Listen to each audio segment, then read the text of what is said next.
Siang, sore, atau pagi, teman-teman. Kami dari kelompok 12 ingin mempresentasikan apa yang telah kita buat, dari jurnal kita, yaitu pemanfaatan big data untuk meningkatkan kesadaran terhadap phishing dalam konteks keamanan cyber. Selanjutnya dengan Saudara Robi. Terima kasih Saudara Chandra. Di sini saya mau ngejelasin apa sih itu big data. Big data itu sendiri, adalah istilah yang biasa digunain nih untuk menggambarkan kumpulan data yang, banyak atau besar, kompleks dan, datanya biasanya bervariasi. Nah, data-data itu biasanya sulit diolah, menggunakan teknik dan alat pengolahan data tradisional. Big data juga mencakup data yang terstruktur, semi terstruktur, atau tidak terstruktur yang berasal dari berbagai sumber-sumber. Contohnya itu media sosial, transaksi bisnis, perangkat IoT, dan lain-lain. Next. Oke, kedua itu latar belakang deh. Latar belakang kami mengambil tema itu karena phishing, biasanya itu sebuah jenis serangan cyber yang umum dan berbahaya.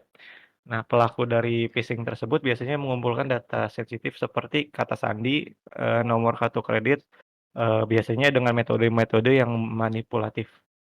Walaupun ada banyak alat yang bisa ngejagain kita nih dari phishing, tapi phishing masih efektif efektif karena memanfaatkan manipulasi dari psikologisnya si user atau target. Dengan big data, metode baru dapat mendeteksi dan mencegah serangan ini melalui analisis pola, tren, serta meningkatkan kesadaran pengguna. Selanjutnya Saudara Rafael. Oke, baik, terima kasih Saudara Robi. Untuk selanjutnya, untuk tujuannya ini yang pertama itu ada menganalisis penggunaan big data dalam mendeteksi dan juga mencegah adanya serangan phishing. Dan yang kedua ini mengembangkan model analitik dan untuk mengidentifikasi pola serangan phishing. Yang ketiga, meningkatkan kesadaran pengguna terhadap ancaman phishing melalui analisis data dan juga strategi komunikasi yang berbasis data. Selanjutnya untuk metode yang digunakan itu yang pertama itu ada machine learning yang dimana algoritma machine learning seperti random forest, SVM, dan neural networks akan digunakan untuk mengidentifikasi pola phishing. Dan yang kedua ini ada analisis sentimen yang dimana teknik ini akan diterapkan untuk memahami dan juga mengkategorikan respon pengguna terhadap email phishing. Dan yang ketiga ada visualisasi data yang dimana menggunakan alat visualisasi data untuk meningkatkan pemahaman dan juga kesadaran pengguna. Selanjutnya dilanjutkan oleh Saudara Chandra. Untuk desain big data kita ada 6 part. Yang part pertama itu data source. Data source itu terdiri dari administratif atau data yang berasal dari sistem administrasi, sensus atau survei, data yang dikumpulkan dari sensus atau survei, spatial, data yang terkait dengan lokasi geografis seperti peta atau GPS dan lain-lain. Big data, data yang besar dan kompleks yang berasal dari berbagai sumber seperti media sosial, log server, sensor, DLL. Yang kedua itu ada enterprise data lake yang terdiri dari landing zone, working zone, gold zone.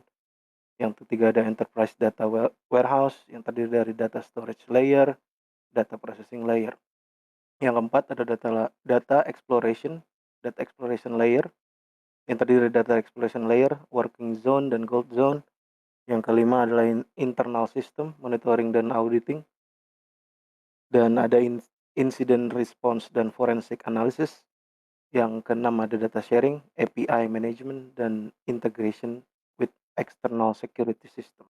Semuanya tergabung dengan proses ETL untuk mencapai target yaitu big data itu sendiri untuk uh, perlindungan phishing. Uh, Selanjutnya,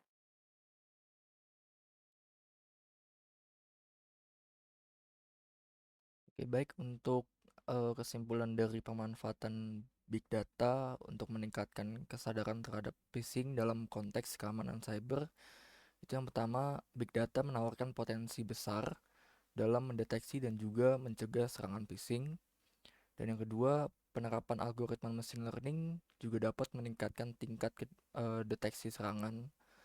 Dan yang ketiga, ada visualisasi data dapat juga meningkatkan kesadaran dan juga pemahaman pengguna terhadap ancaman phishing.